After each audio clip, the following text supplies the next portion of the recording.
Alhamdulillah atas izin Allah Subhanahu wa taala kita akan atau diberikan kemudahan oleh Allah Subhanahu wa taala untuk melanjutkan kembali pembahasan tentang kitab Al-Jurumiyah.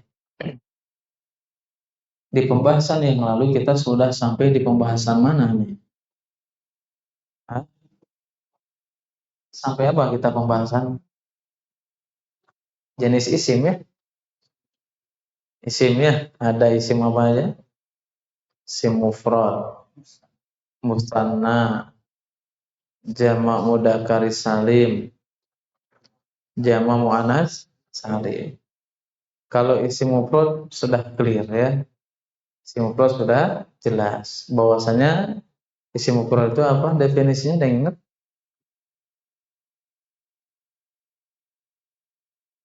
Ya, menunjukkan tunggal. Kalau musanna ada dua. Itu aja. Musanna itu apa? Isim yang menunjukkan dua.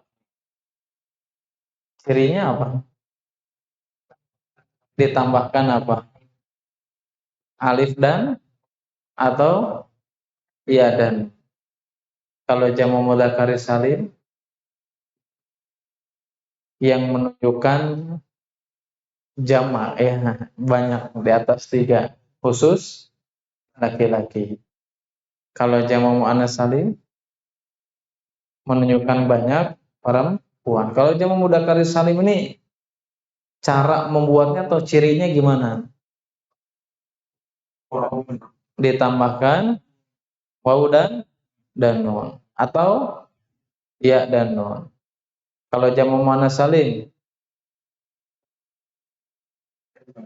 alif sama ta.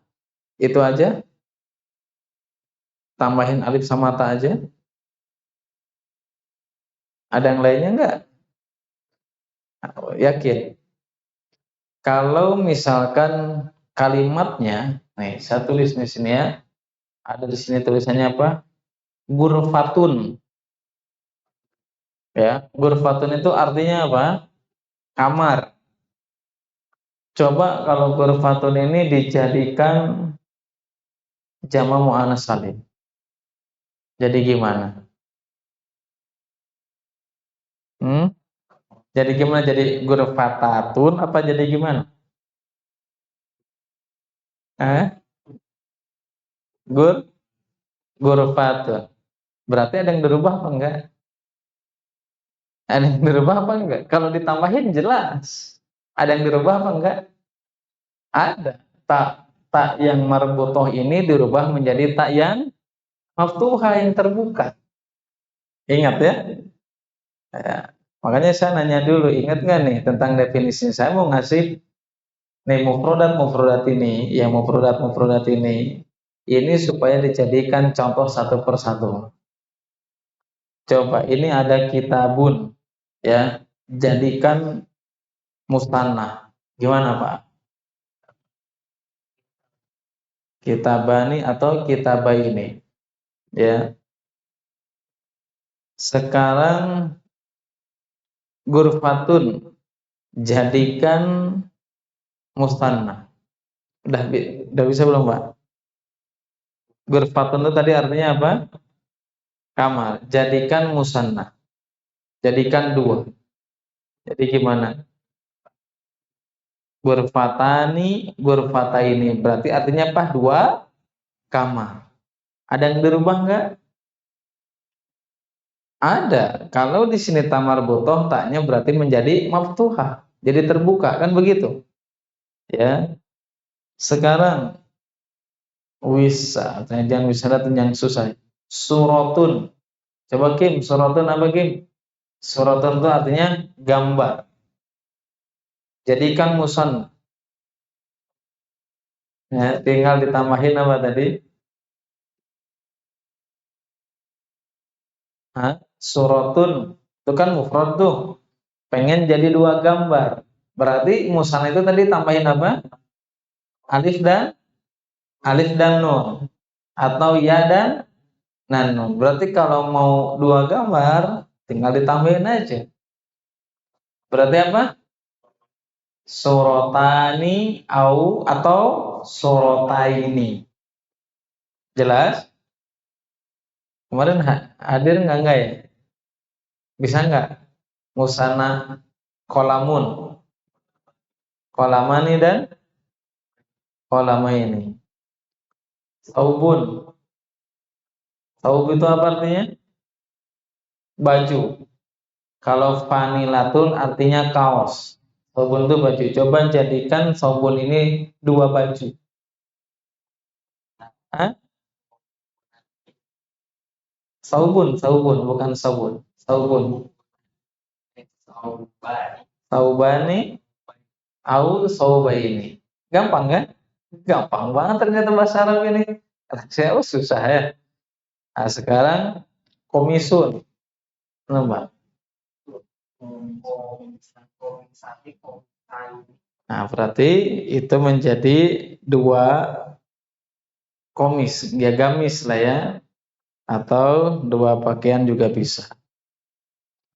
Kalau mujahidun itu apa tuh? Contoh apa? Isim apa? Hah? Oh, Ahwat udah jawab tuh, mujahidun itu contoh apa? Jama mudzakkar salim. Dari mana kita tahu itu jama mudzakkar salim? Ada wau dan berarti isim mufradnya apa? Mujahidun. Gampang ternyata bahasa Arab itu. Ya kan? Ini kan gampang, harus sering latihan aja. Nanti kan kita harus beres ini dikit-dikit, samalah kayak yang lain dia belajar baca gitu kan. Sekarang mudarrisun, jamak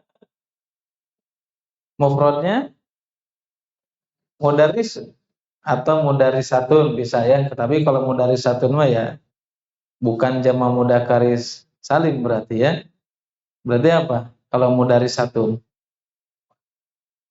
muannas salim, jadi mudarrisatun. Itu ya kurang lebih ya. Kemarin sampai di mana kita penjelasannya? Nah, apa? Ah, di antara jenis isim itu kan ada berapa macam kemarin? Ada 9. Yang pertama mufrad, jamak mudzakkar salim, jamak muannats salim, jamak taksir, kemudian isim maksur, kemudian manqus, terus asmaul khamsah, dan yang terakhir ada ismul ladzi la yansharif atau isim yang tidak bisa dibaca tanwin. Ya, kemarin kita singgung isim itu sampai kapanpun ketika tidak dimasuki alif lam atau al, maka itu harus dibaca tanwin. Tetapi ada isim meskipun dia tidak ada alif lam atau tidak al di situ, itu sampai kapanpun tidak boleh dibaca tanwin. Yaitu apa? Ismul ladzi la yansharif adalah isim yang tidak dibaca atau tidak boleh dibaca tanwin. Memang ini pembahasan yang panjang ya, pembahasan yang luas. Tapi saya sampaikan secara global aja. Ya, kenapa? Karena nanti ada pembahasan sendiri. Ya, bahwasanya ismil ladzi la yansharif atau isim yang tidak boleh dibaca tanwin atau tidak bisa dibaca tanwin itu bentuknya atau jenisnya ada 12 jenis. Ada 12 jenis, ya. Yang pertama namanya itu adalah sigotun muntahal jumu. Pernah dengar itu? Pernah dengar nggak? Sigotun muntahal jumu.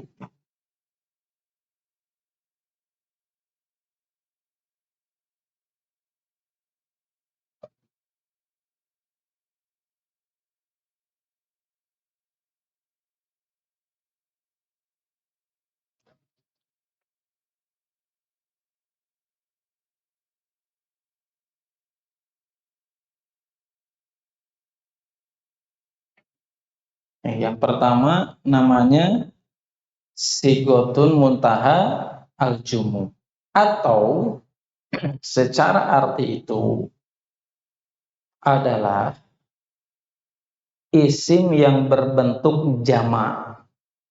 Ya, isim yang berbentuk jama'. Isim yang berbentuk jama' seperti apa? Ternyata ada polanya. Pola yang pertama, sigotul muntaha jumu itu jenisnya ada tiga. Pola yang pertama adalah mafail. Mudah-mudahan nggak pusing ya.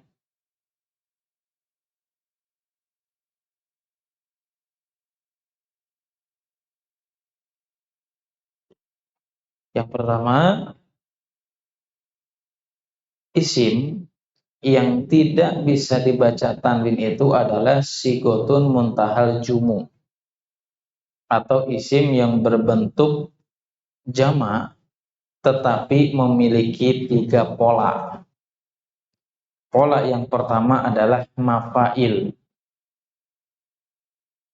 Contoh katanya adalah masajid. Masajid itu jama daripada masjid. Isim mufrad apa? Masjidun. Isim mufradnya apa? Masjidun. Jamaknya masajidun. Nah, artinya atau masajidu afwan.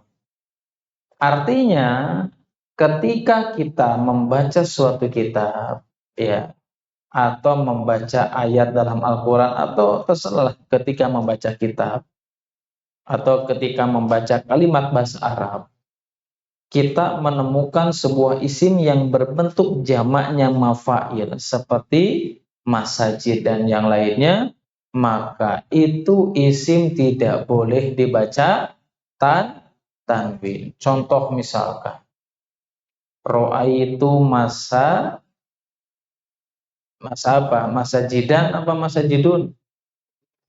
Masajida, nggak bisa. Masajidan nggak bisa. Kenapa? Karena ini isim yang tidak boleh dibaca tanwin. Gak apa-apa, secara global aja, nggak paham juga nggak masalah. Yang penting tahu aja, nanti ada pembahasan sendiri ya. Atau sigotul muntahajumu ini, ya, isim yang berbentuk jama yang memiliki pola fawail.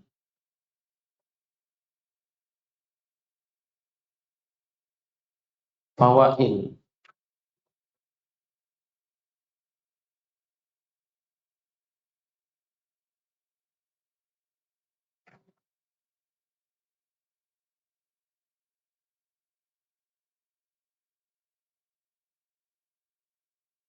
ya, fawail. Setiap isim atau setiap kata, ya, yang bentuknya polanya seperti fawail, contohnya seperti rawatib, maka itu tidak boleh dibaca tanwin. Atau ya, memiliki pola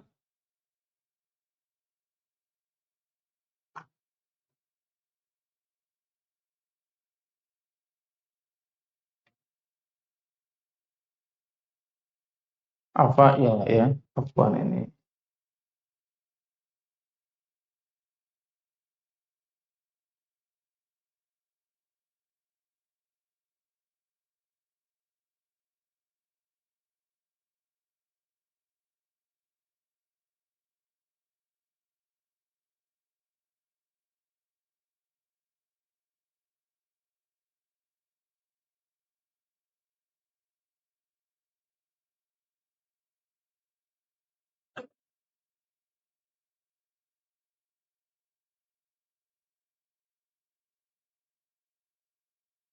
Keluar, keluar. Punya anaknya apa?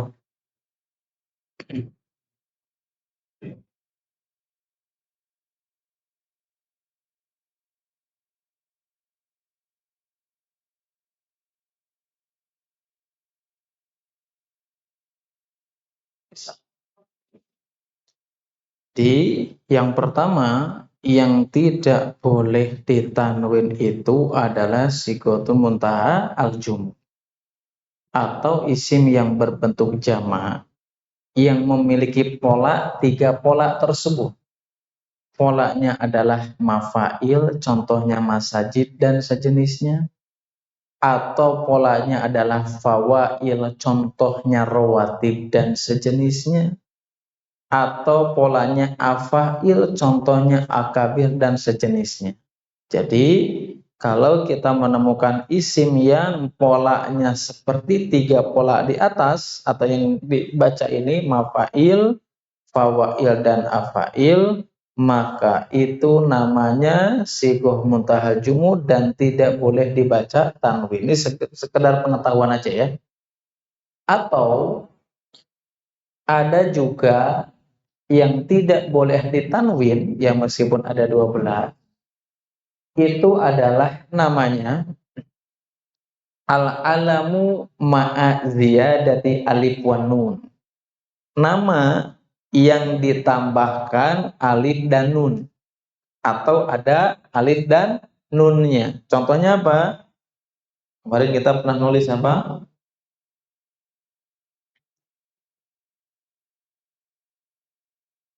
Contohnya Utsman. Ini apa? Ini nama yang ada alif nunnya.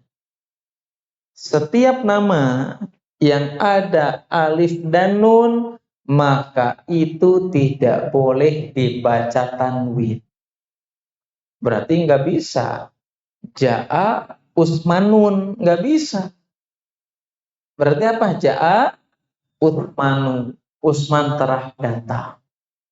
Ro'a itu Utsmana, nggak boleh dibaca tanwin. Jadi apa? Tadi isim jamak yang polanya tadi mafail, fawail, dan afail, atau nama yang ada alif dan nunnya itu tidak boleh dibaca tanwin. Selain Usman apa? Selain Utsman? Hah? Adnan, Marwan, Sofyan, ada dan nun enggak? Ada alif dan nun. Sofyan ya.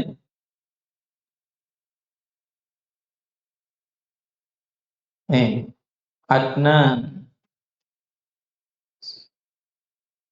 Sufyan, Sufyan. Ada alif dan nun enggak? Ada. Ya, selama nama seseorang ada alif dan nunnya, maka itu tidak boleh dibaca tanwin. Berarti berapa? Baru dua ya. Yang ketiga, di antara jenis isim yang tidak boleh dibaca tanwin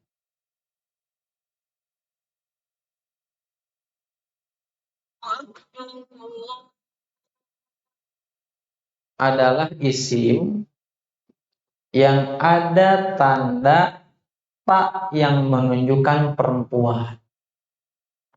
Ya, isim yang ada tanda ta yang menunjukkan perempuan. Contohnya siapa nama seperti itu?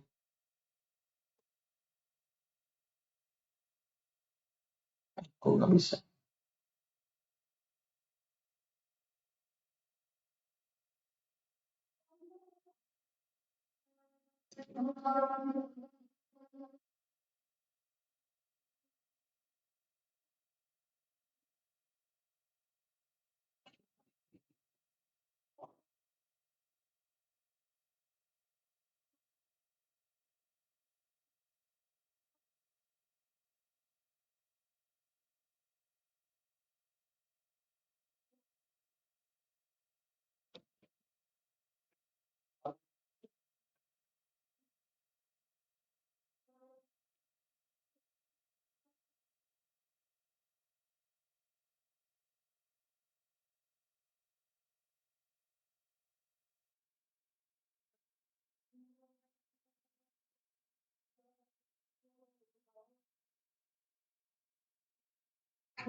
Oh.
Itu ya. Di antara isim yang tidak boleh ditanwin yang pertama adalah nama yang di situ terdapat alif dan nun. Utsman, Sufyan, Adnan. Ya, setiap nama-nama yang ada alif nun tersebut itu tidak boleh dibaca tanwin. Atau nama yang di situ ada tak yang menunjukkan perempuan. Seperti apa? Fatimatu. Ya, nggak bisa dibaca Fatimatu, tetapi apa? Fatimatu. Atau Aisyatu. Atau Mughiratu. Ya, pokoknya setiap nama yang terdapat tak yang menunjukkan perempuan, maka itu tidak boleh ditanwin. Sudah berapa tuh? 3. Kemudian di antara isim yang tidak boleh dibaca tanwin yaitu adalah sifat yang ada tambahan alif dan nun. Kalau tadi nama ya, nama yang ada alif dan nun. Kalau sekarang apa? Sifat yang di situ ada tambahan alif dan nun. Contoh misalkan, ada yang tahu marah bahasa Arabnya apa? Marah, marah bahasa Arabnya apa? Ada yang tahu marah bahasa Arabnya apa? Godobun. Sifat apa bukan tuh? Godobun itu marah. Kalau marah banget dalam bahasa Arab tambahin alif dan nun godbanu. Nah, isim ini sifat ini ya. Tulis deh kalau gitu.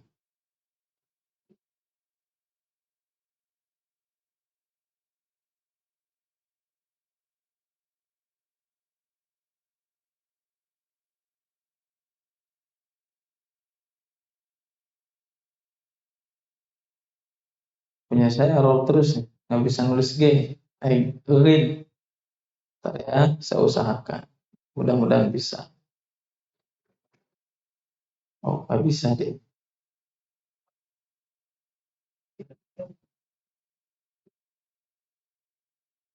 Bisa. Bisa lah. Kalau wali lama nanti ketik. Godban, iya. Godban itu artinya marah banget. Kalau godbun artinya marah aja, ya. Artinya marah aja. Berarti kalau godban, wah nanti kalau kita jelaskan nih, hakim godban ya, waduh, berarti hakim marah dingin gitu ya. Tapi kalau hakim godbun ya, cuman marah biasa lah, nanti juga beres gitu ya. Nah artinya setiap sifat yang di situ ada tambahan alif dan nun, maka itu tidak boleh dibaca tanwin. Ya, tidak boleh dibaca tanwin. Atau contoh yang lain ya adalah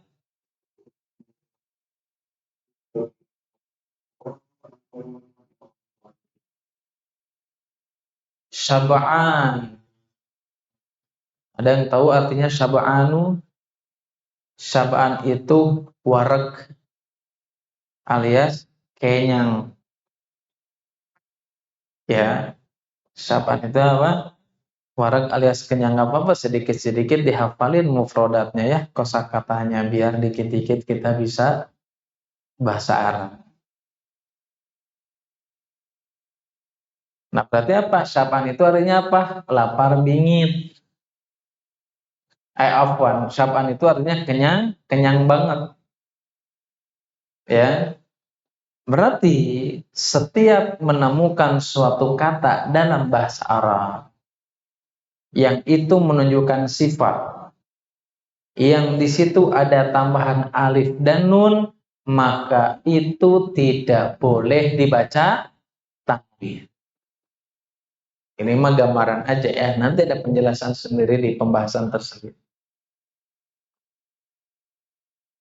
Atau di antara isim yang tidak boleh dibaca tanwin adalah nama-nama yang bukan berasal dari Arab. Ya, nama yang bukan berasal dari Arab itu tidak boleh ditanwin. Contoh apa nama yang bukan dari Arab? Kurnaidi itu dari Arab atau bukan ya? Hah?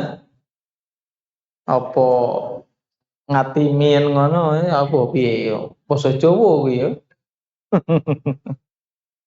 Ya, contoh lah yang umum nama yang bukan dari Arab itu apa? Ibrahim, Ismail, Yusuf itu bukan nama dari Arab, nama ajam dari Ibrani.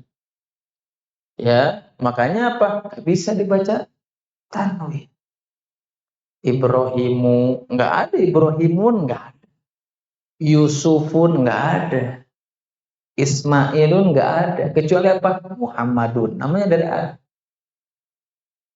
Pokoknya apa? Setiap nama yang itu bukan berasal dari Arab atau ajam, ajam itu asing, itu tidak boleh dibaca tanwin. Kalau Farid nih bisa dibaca tanwin apa enggak? Hah? Orang Banjaran ini bisa dibaca tanwin apa enggak? Hah? Bisa enggak? Hah? Bisa apa enggak? Bilang enggak bisa enggak bakalan saya hukum. Bisa. Kenapa? Karena Farid berasal dari bahasa Arab. Ya, kecuali Afwan, misalkan Agus gitu. Ya, kan kita dalam bahasa Arab nggak bisa di Agus di bahasa Arabnya gimana, nggak bisa, tetap aja Agus mah Agus. Ya, yang nama tersebut apa? Tidak boleh dibaca tanwin. Nama yang bukan berasal dari Arab itu tidak boleh dibaca tanwin. Jelas sampai sini? Ada berapa itu? Ada 5 aja ya, yang umumnya itu. Nah, yang lainnya nanti insya Allah di pembahasan tersendiri. Masih ada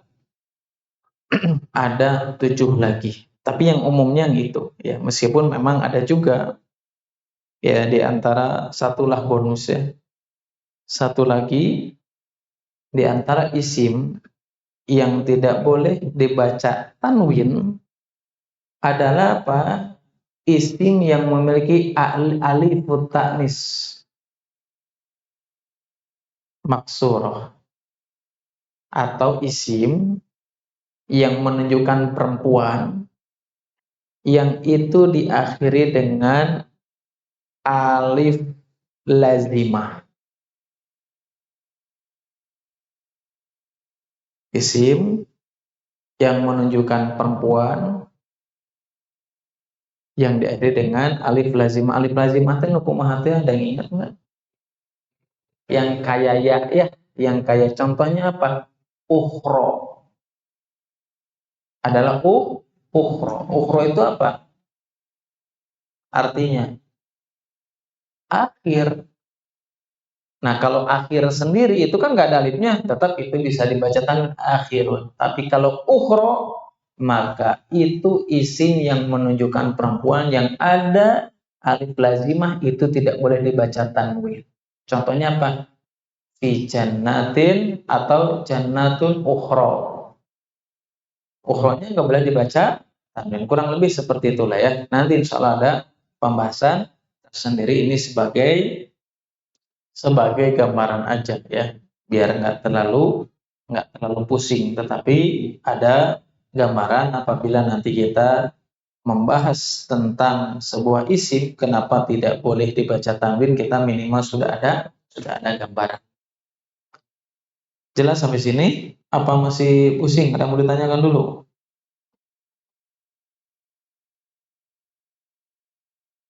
Kalau tidak ada yang ditanyakan, kita mau masuk ke bab selanjutnya tentang fiil. Oh gitu, masuk lagi berarti.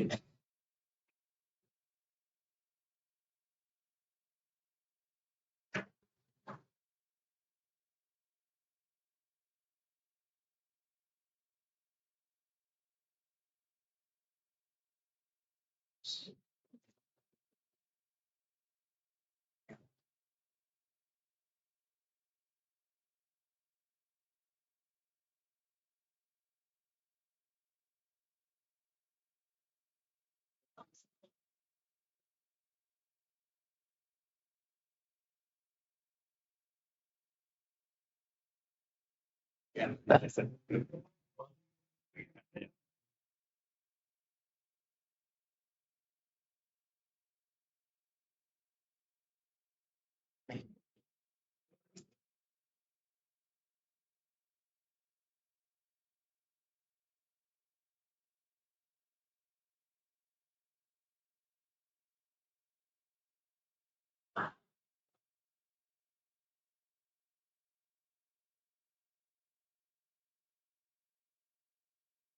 di awal pembahasan kita membahas tentang kitab Jurumiyah ini, di awal kita sudah menjelaskan bahwasanya dalam bahasa Arab itu dikatakan sebuah kalimat itu kalau tersusun dari tiga apa?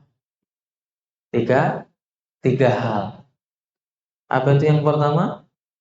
Adanya isim, ya, atau sebuah kalimat itu nggak lepas tuh. Ya, sebuah kalimat dalam bahasa Arab itu tidak pernah lepas kecuali di dalamnya mengandung tiga hal. Pertama, mengandung isim yang sudah kita jelaskan dengan berbagai macam jenisnya. Yang kedua adalah fiil atau kata kerja. Yang ketiga adalah huruf. Nah, pembahasan kali ini ya kita akan masuk kepada pembahasan tentang fiil. Apa itu fiil? Al-fi'lu huwa kalimatun dallat ala makna fi nafsiha wa tuqtaranu bizamanin mislu kataba, doroba, dan sejenisnya. Fiil itu adalah kalimat yang menunjukkan makna sendirinya alias memiliki makna sendiri dan bergandengan dengan waktu. Bedanya sama isim apa? Bedanya Satu aja. Kalau isim itu tidak terkait dengan waktu. Yang namanya Muhammad ya Muhammad dari dulu, sekarang, dan sampai hari kiamat nanti. Ya, berbeda dengan fiil. Fiil itu sebuah kalimat atau kata yang dia memiliki makna sendiri dan dia berkaitan dengan waktu. Baik waktu tersebut berhubungan dengan masa lampau atau berkaitan dengan waktu sekarang atau akan datang atau berkaitan dengan perintah atau berkaitan dengan perintah. Nah, yang jadi pertanyaan itu ketika kita menjelaskan di pembahasan isim, kapan sih kita mengetahui sebuah kata itu termasuk isim? Jelas harus tahu artinya, baru tahu itu isim. Atau meskipun kita tidak bisa bahasa Arab, tapi kita bakal tahu sebuah kalimat atau sebuah kata itu dikatakan isim dengan tandanya. Sama begitu juga dengan fiil. Fiil, ya jelas kita bakal tahu kalau itu sebuah fiil, mengetahui dengan kalau tahu artinya. Tapi kita bisa mengetahui bahwa sebuah kata itu adalah fiil kapan? Ketika kita mengetahui dengan tanda-tandanya. Dengan apa? Tanda-tandanya. Bagaimana cara mengetahui bahwa sebuah kata itu adalah fiil? Yang pertama, apabila sebuah kata tersebut termasuki oleh huruf atau termasuki oleh kalimat qad atau termasuki oleh kata qad. Nih, saya tulis di sini qad.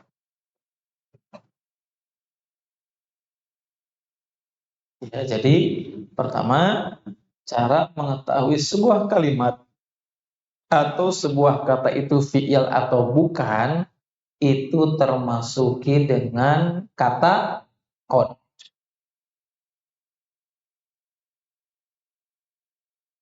Kata qad ini pertama ya, itu bisa masuk kepada namanya fiil madhi karena fiil itu terbagi menjadi 3. Ya, fiil itu kan kata kerja, ya. Fiil adalah sebuah kata yang memiliki makna yang dengan makna sendirinya dan berhubungan atau berkaitan dengan zaman. Ternyata fiil itu ada 3 macam, ya kan? Yang pertama namanya fiil madhi, fiil yang menunjukkan masa lampau. Ada yang namanya fiil mudhari, fiil yang menunjukkan sekarang atau yang sedang dilakukan. Ada jenis ketiga namanya fiil amr. Fiil amr itu apa? Perintah atau yang akan dilakukan di masa yang akan datang. Jelas? Ya, saya ulangi lagi. Fiil adalah sebuah kata yang memiliki makna tersendiri dan dia berkaitan dengan waktu. Ternyata fiil itu ada 3 jenis. Yang pertama adalah berkaitan dengan waktu masa lampau yang namanya adalah fiil madhi. Atau ada fiil yang berkaitan atau yang sedang berlangsung atau yang sedang dikerjakan atau sekarang, itu namanya fiil mudhari. Atau jenis yang ketiga namanya adalah fiil amr atau kata kerja perintah. Yang itu sebagian dikatakan bahwasanya fiil tersebut tidak akan terjadi, fiil amr tersebut, kecuali apa? Kecuali adalah sesuatu yang akan dilakukan. Kapan? Setelah diperintah. Bisa dipahami atau bingung nih? Bingung apa bisa dipahami? Ya, nah, oke. Sekarang ya fiil sudah clear, definisi sudah clear, jenisnya juga sudah clear. Nah, yang jadi pertanyaan bagaimana caranya mengetahui sebuah kalimat atau sebuah kata tersebut termasuk daripada fiil? Jelas yang pertama harus tahu artinya. Baru tahu itu sebuah fiil.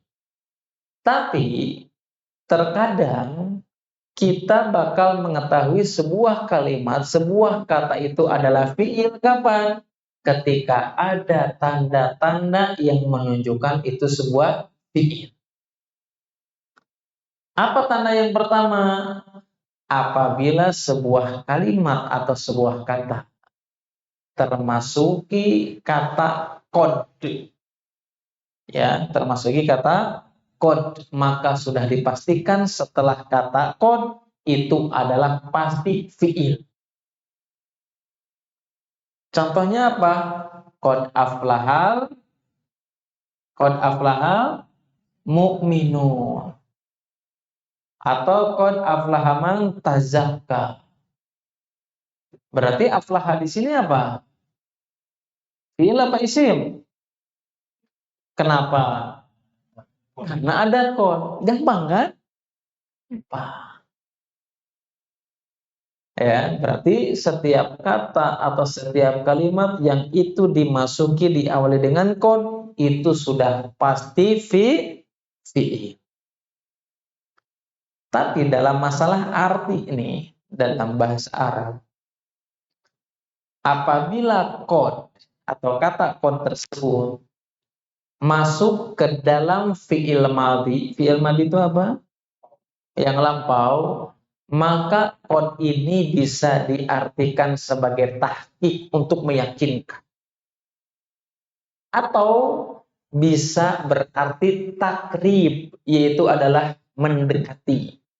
Contoh ya, kalau qad masuk ke dalam fi'il madhi artinya adalah meyakinkan. Contohnya ayat yang tadi kita baca, surat Al-Mu'minun ayat yang pertama apa? Qad aflahul mu'minun. Orang mukmin itu pasti apa? Beruntung. Pasti nih, dipastikan, diyakinkan. Tapi terkadang si qad ini ya, ini berarti mendekati, bukan meyakinkan. Contohnya apa? Qad qomatis shalah, qad qomatis shalah. Ya, qad qomatis shalah berarti apa? Telah dekat waktu untuk mengerjakan sholat. Jelas sampai sini? Ya, pokoknya setiap kata, setiap kalimat yang itu diawali atau termasuki dengan kata qad, maka itu pasti adalah fi'il.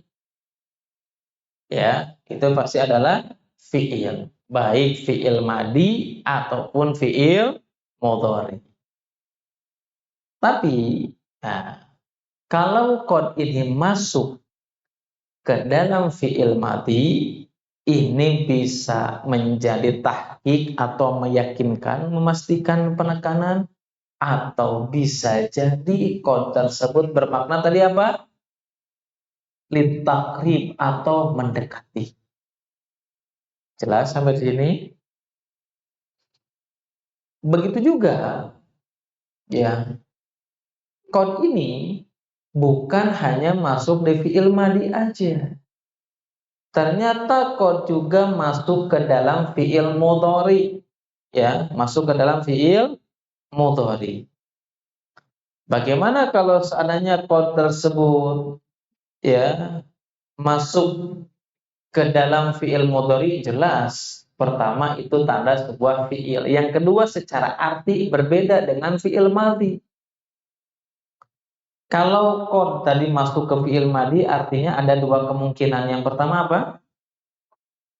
Meyakinkan, penekanan atau mendekati.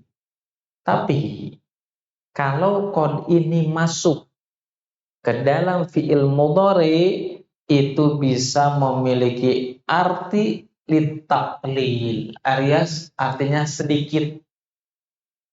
Artinya apa? Sedikit atau jarang. Contohnya apa? Qad yanjahul balid. Qad yanjahul balid. Qad jelas, ini tanda yang menunjukkan adanya fiil. Yanjah. Yanjah itu adalah fiil mudhari yang artinya adalah berhasil, sukses, gitu. Itu artinya yanjah atau najah ya. Itu yanjah. Qad yanjahul balid. Bahwasanya telah sukses orang-orang yang bodoh. Berarti artinya apa? Hanya sedikit orang yang bodoh itu yang menjadi sukses. Kapan kita tahu bahwasanya hanya sedikit orang bodoh itu sukses? Karena termasuk di kalimat qad. Paham? Atau bisa jadi, ya ini tergantung kalimatnya nanti ya. Kita pasti kalau paham kalimatnya pasti tahu artinya. Atau qad ini apabila masuk ke dalam fi'il mudhari itu bisa berartikan litaksir atau berarti banyak. Ya bisa artinya sedikit atau banyak, tergantung konteks dari kalimat tersebut. Contohnya apa? Qad yafhamu dzaki. Qad yafhamu dzaki. Yafhamu artinya adalah dia paham. Ya bahwasanya apa? Qad yafhamu dzaki, telah paham orang-orang yang cerdas. Kalau orang yang cerdas itu paham, itu sedikit apa banyak? Ya pasti banyak, orang cerdas pasti pada paham. Berarti apa? Di sini konteks kalimatnya qad dalam fi'il mudhari tersebut memiliki makna litaksir atau kebanyakan. Intinya apa? Intinya kita bisa mengetahui sebuah kalimat, sebuah kata itu adalah fi'il. Salah satunya itu didahului atau dimasuki dengan kata qad. Ya, jelas? Jelas apa bingung? Kalau bingung ya gimana? Ya harus bingung. Namanya juga belajar. Lanjut apa cukup? Hah? Gimana? Lanjut dikit ya. Lanjut. Atau tanda yang kedua, nih tadi tandanya yang pertama qad ya. Qad ini bisa masuk ke fi'il madhi dan fi'il mudhari. Tanda yang kedua untuk mengetahui bahwasanya sebuah kalimat atau sebuah kata adalah isim apabila termasuki huruf sin. Huruf sin. Contohnya apa? Kalla saya'lamun. Itu dalam surat An-Naba. Saya'lamun atau ya'lamun ya, itu pasti sudah dipastikan adalah fi'il. Kenapa? Karena termasuki huruf sin. Kalla saya'lamun ya. Dan huruf sin ini sebagai tanda untuk mengetahui fi'il hanya masuk di fi'il mudhari saja. Ya, kalau qad masuk ke madhi dan mudhari, kalau sin itu hanya berlaku di fi'il mudhari aja. Makanya apa? Kalla saya'lamun. Ya'lamun di sini adalah fi'il. Kenapa? Karena ada atau didahului dengan huruf sin. Contohnya apa? Kalla saya'lamun.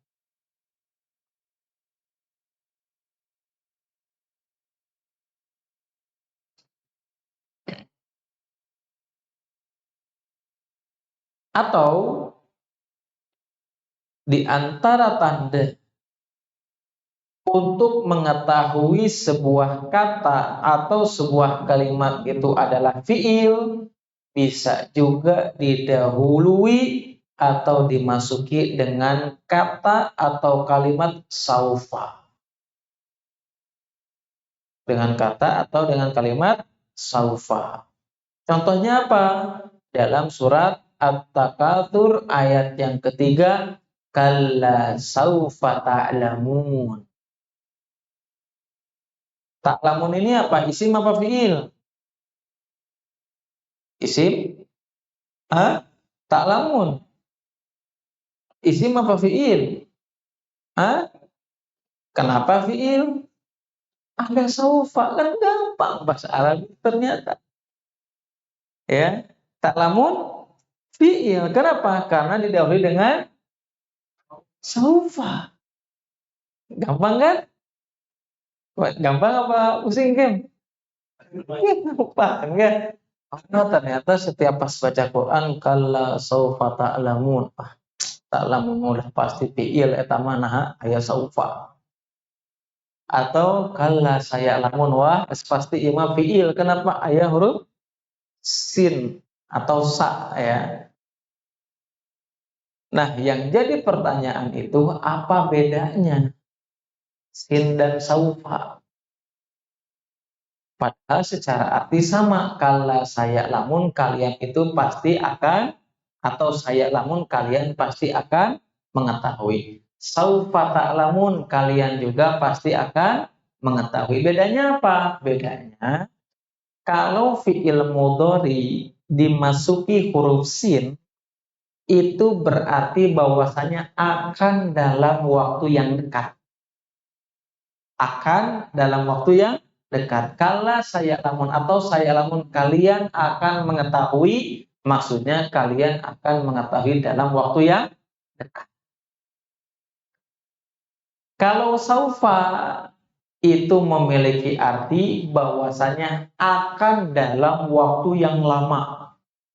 Makanya apa? Saufa ta'lamun, kalian akan mengetahui, tapi waktunya lama banget, nggak tahu kapan, begitu. Paham sampai di sini? Insya Allah mudah-mudahan paham. Nggak paham ditanyakan aja ya. Kemudian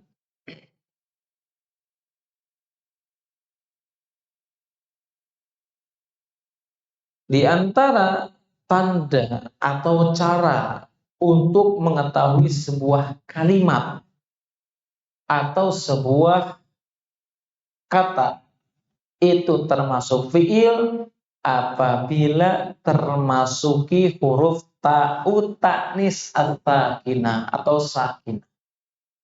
Termasuknya apa? Huruf ta yang menunjukkan perempuan dan sakinah alias sakinah itu apa? Alias mati alias bersukun atau ya gampang nama. Setiap kata yang dimasuki atau diakhiri dengan huruf ta yang menunjukkan perempuan dan dia tak mati alias bersukun, maka itu bisa dipastikan kata tersebut adalah fi'il. Contohnya apa? Dalam surat Az-Zariyat ayat 29 atau dalam surat Al-Hujurat ayat 14. Di situ dikatakan apa? Qolatil a'rabu. Qolat al-a'rabu.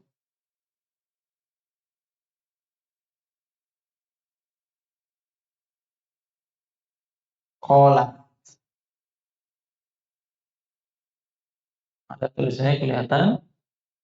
Qolat. Ini sim apa fi'il? Fi'il. Kenapa?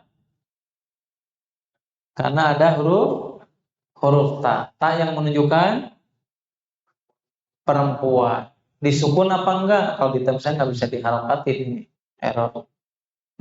Disukun berarti apa? Berarti yang namanya qolat adalah itu bagian daripada fi'il. Kenapa? Karena termasuki ta yang menunjukkan perempuan dan dia tak mati alias disukun. Kata Syekh Utsaimin, kenapa harus dijelaskan bahwasanya tak di situ menunjukkan perempuan tapi taknya mati, supaya apa? Supaya membedakan, karena ada sebuah kata yang di situ ada huruf ta yang menunjukkan perempuan tapi taknya nggak mati, tapi taknya nggak mati. Contohnya apa? Syajarotun.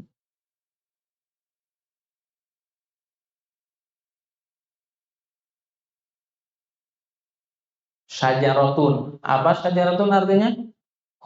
Kata orang Makassar bilangnya pohon, pohon ya. Ya, syajarotun itu pohon. Ini di sini ada tak nggak? Menunjukkan perempuan, kalimatnya menunjukkan perempuan, menyembuhkan perempuan. Tapi di sini sukun apa enggak?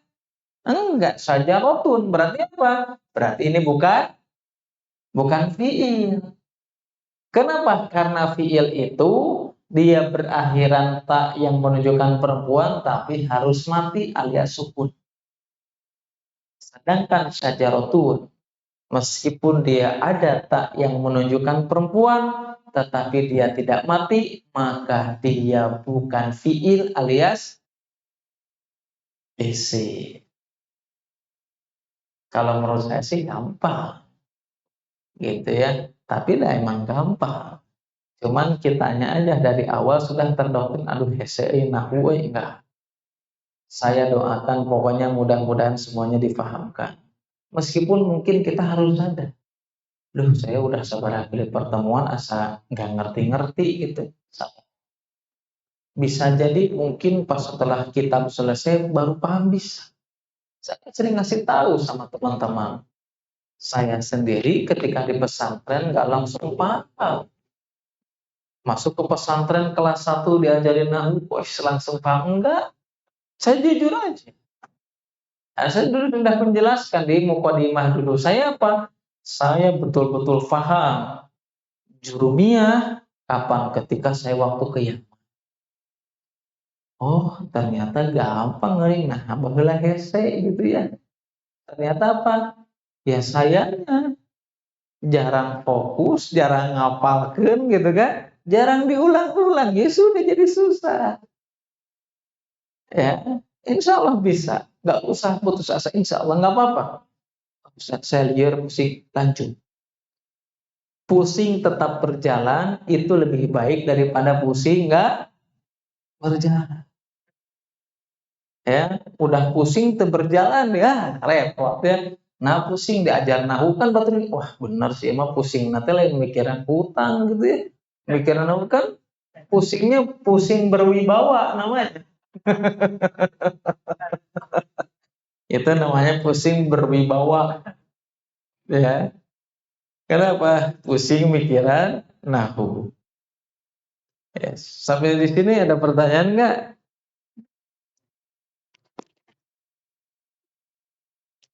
Harus diingat-ingat lagi ya tentang macam-macam isim, ya tentang tanda-tanda fiil. Ya memang diringkas ya karena sebagai dulu kita jelaskan ya bahwasanya jurumiyah ini ada tiga tahapan.